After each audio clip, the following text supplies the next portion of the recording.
Hi and welcome. My name is Eleanor, and today I'd like to talk about two poetry collections, two poetry books that have just come out.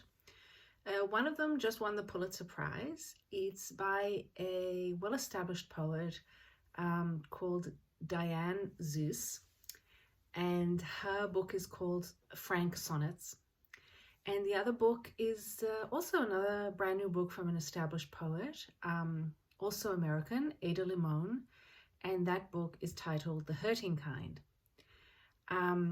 So to start with, I think I'd like to say from the outset that if you're new to poetry, especially if you're new to contemporary poetry, please don't be scared. These are two books that you can open up at any page and enjoy and get a lot out of them.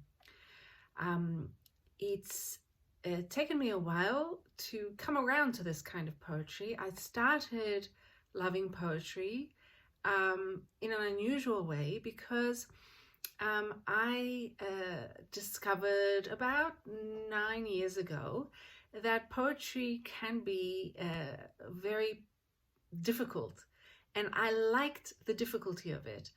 I still do. I love strange experimental work that takes language to its very limits. These two books do not do that. And I have for the last week or so really struggled with truly understanding what it is that makes these two works go straight to the heart of their readers. Because initially I found them to be not challenging enough for myself. And I'm happy to say that I have come to this point where I can, without hesitation, open these two books and really feel embraced by the poetry. That has been a hard-won struggle for me, taking poetry out of an only intellectual pursuit and allowing myself to calm down enough to just enjoy the lines, the words, for their communication with the reader. And on that note, I'll describe to you, to the best of my ability, what Diane Seuss is doing in her book, Frank Sonnets.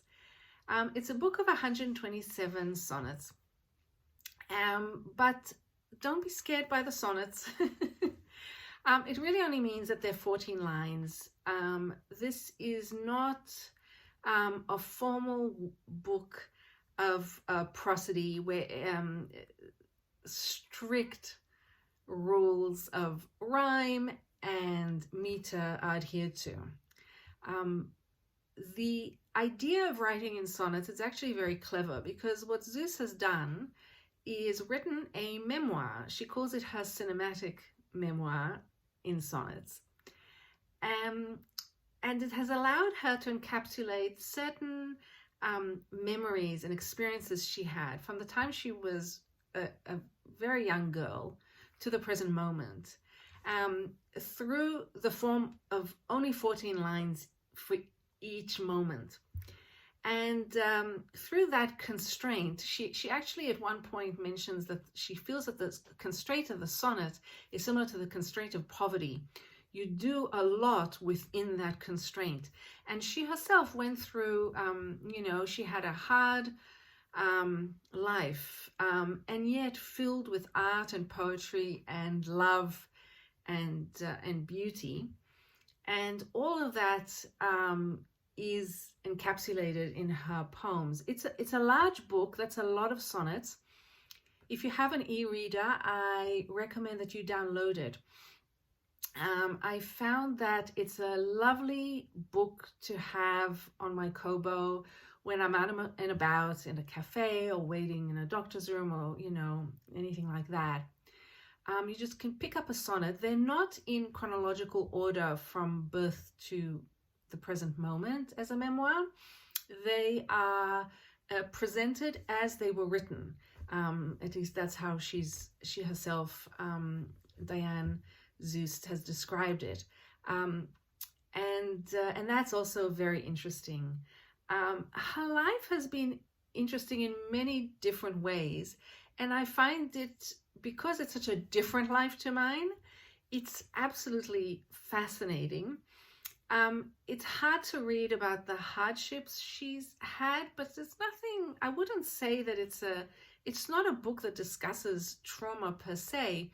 It discusses, the existence that, we all have ups and downs in our lives. So she grew up in rural Michigan. She spent a lot of time in New York, becoming a poet, living amongst a lot of now famous artists, and she comments on them. She comments on very personal situations she's had in her life. For example, having an abortion, the birth of her son, the struggle she's had with her son, the men in her life, and it's all in all a very, very powerful book.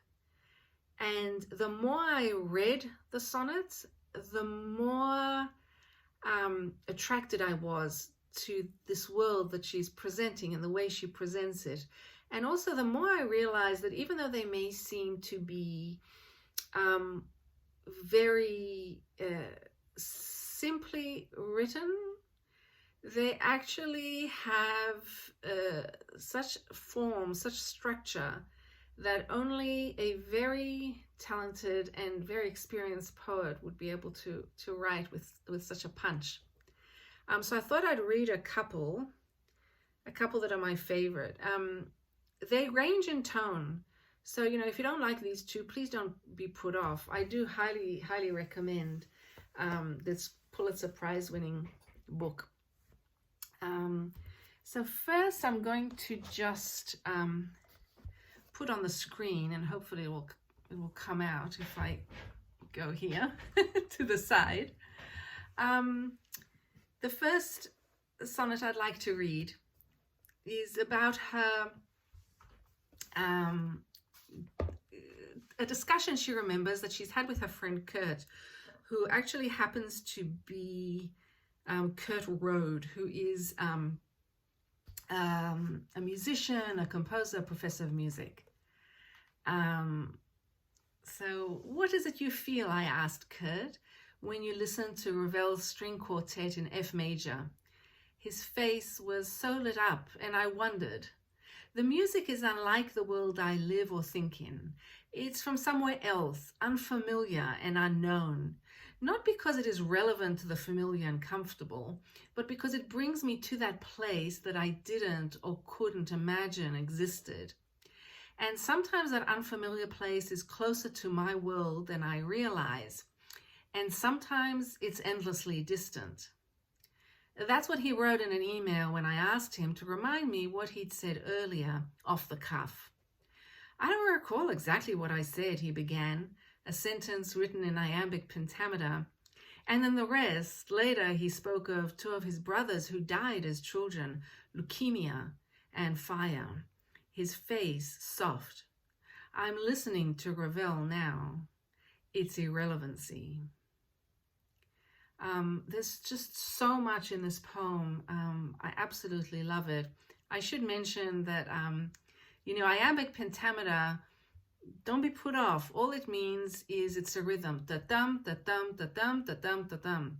5 times. That rhythm goes 5 times. So she's actually having a bit of a joke about prosody, about poetry, because his answer, I don't recall exactly what was said. It's just 5 beats in the rhythm that sonnets are usually written in. So it's a little bit of a nod to someone who might know something about poetry. It's not a very big nod. She doesn't want to show she's not into showing that she's clever and knows prosody. She doesn't need that garbage. What she's doing is having fun with it. I really admire her, and the way she has presented this conversation. Every time I read, I can never get sick of it. This is just one poem that will stay with me. One more poem I thought I'd read is actually completely different, and it shows you how the tone of each sonnet changes absolutely. She's a very strong individual personality, and I just freaking love her, and it comes through these sonnets. This is a very tame one, which kind of was like an entryway for me. It's one of the first sonnets, and but then she gets quite different in her tone. So let me see if I can find that one. They don't have titles. The titles are just the first line. If you have children, better not have them in the room, because there is some swearing in this. It's not appropriate for underage children. The famous poets came for us. They came on us, or some of us, at least on some of us, they did not come. Their poems were beautiful or not, but either way, we learned to call them beautiful. They came like honeybees to hyacinths to some of us. They came in some of us, the ones they called unreadable but fuckable, or readable and fuckable. Others were unfuckable, the flip, the fat, the fierce, the frayed, the flawed, the frail, the flunky, the funny-looking, radical, unshaved, the frumps, the flabs. The poets came for us. Their genius sprayed on us. They preyed on us. They said they'd pray for us. Like honeybees, they dumped their load of gold on us like God. They shot their wad on us. They called us sweeter than their wives with softer skin. They called their wives by telephone, their hands over our mouths to muffle as they shuffled us like decks of playing cards and settled into hotel beds, their socks and underwear and undershirts cast upon the shore, and then we'd stumble out the door. What? Amazing. I mean, it's well known that the group of New York male poets of that time that she was, spending time with, and I'm sure most of the artists she knew, I mean, goodness gracious, the misogyny was unbelievable. Most female poets will say that. I haven't read a poem as brilliant as this about it. And that rhyme at the end, cast upon the shore and then we'd stumble out the door. Bang, bang. I mean, so unexpected. It's sort of, it's everything is set up for it in a way. I'm smiling because it's without taking itself too seriously. And I love the way that keeps rolling, it keeps rolling on. And the wordplay is a lot of fun. And yet you really do feel the anger to this day that she has, and the strength that a female poet would have to continue writing in that environment up until today. Well done, Diane Seuss, for getting the Pulitzer. Well done. I'm so excited that because it won the Pulitzer, it was brought to my attention, and she was brought to my attention. I really hope you like these poems. Let me know if you get the book, and get into those poems. The other, oh, sorry. Oh.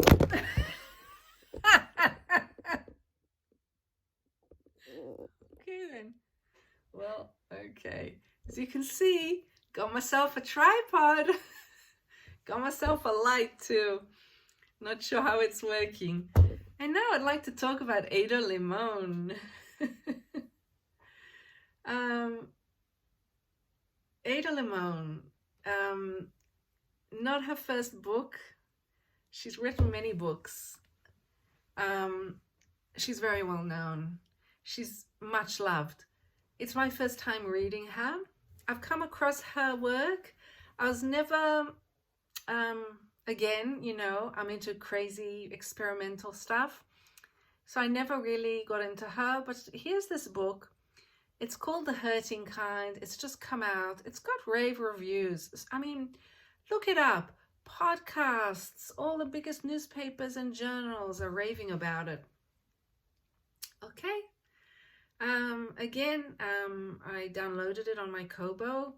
I live in Australia, so it's always hard. You know, you have to wait to get things in. Well, you know, new poetry anyway. Prose, no problem.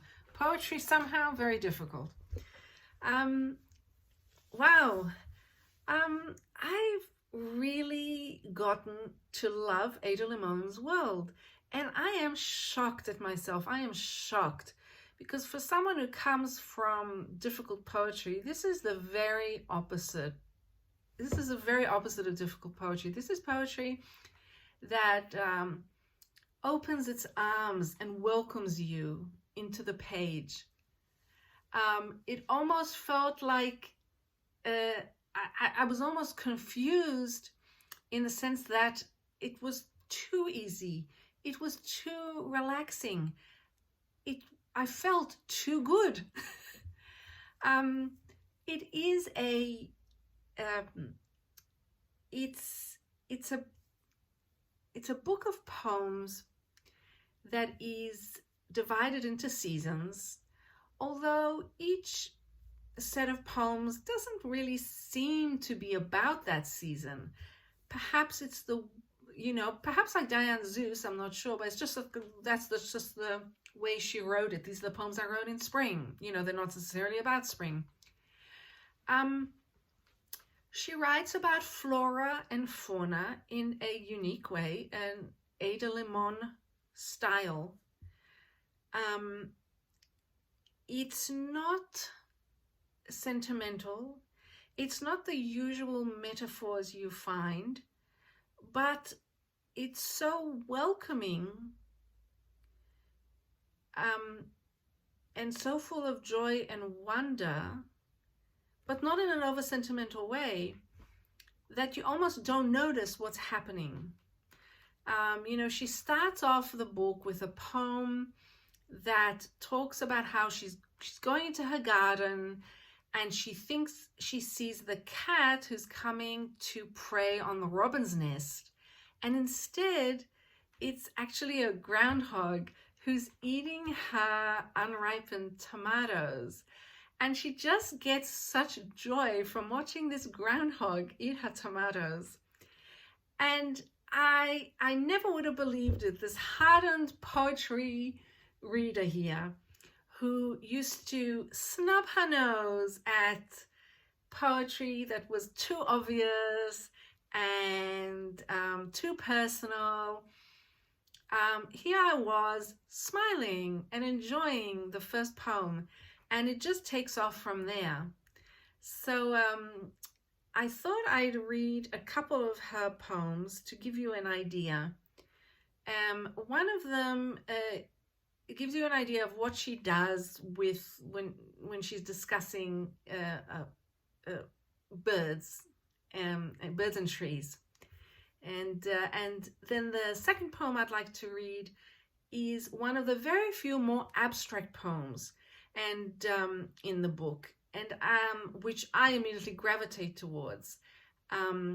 So let's start with the first one, which is, I think it's a sonnet. Hang on, 2, 4, 6, 8, 10, 12. No, it's not. Okay, never mind. It's the season I often mistake. That's the title. But it's a run-on title. Okay. It's the season I often mistake birds for leaves and leaves for birds. The tawny yellow mulberry leaves are always goldfinches tumbling across the lawn like extreme elation. The last of the maroon crabapple ovates are song sparrows that tremble all at once. And today, just when I could not stand myself any longer, a group of field sparrows, which were actually field sparrows, flew up into the bare branches of the hackberry, and I almost collapsed.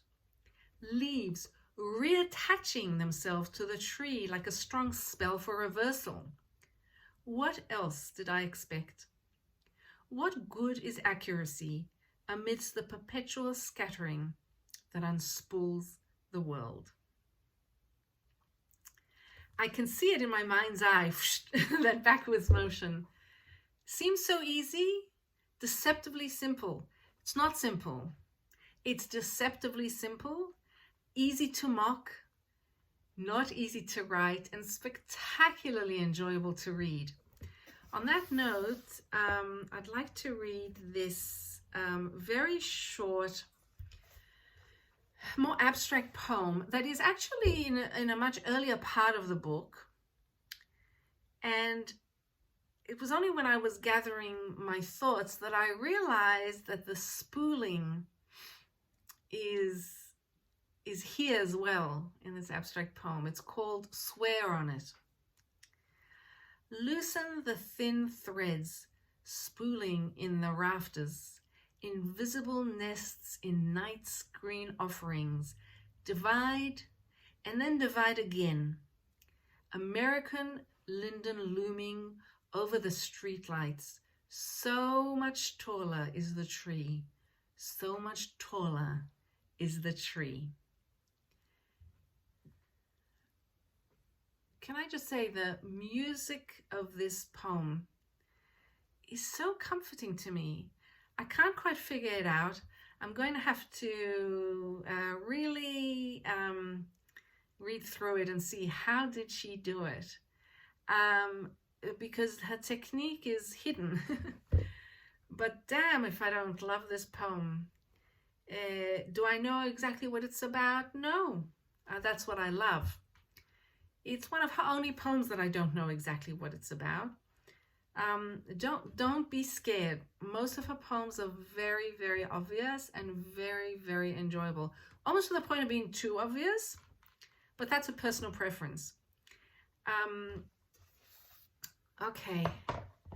I think that's really it.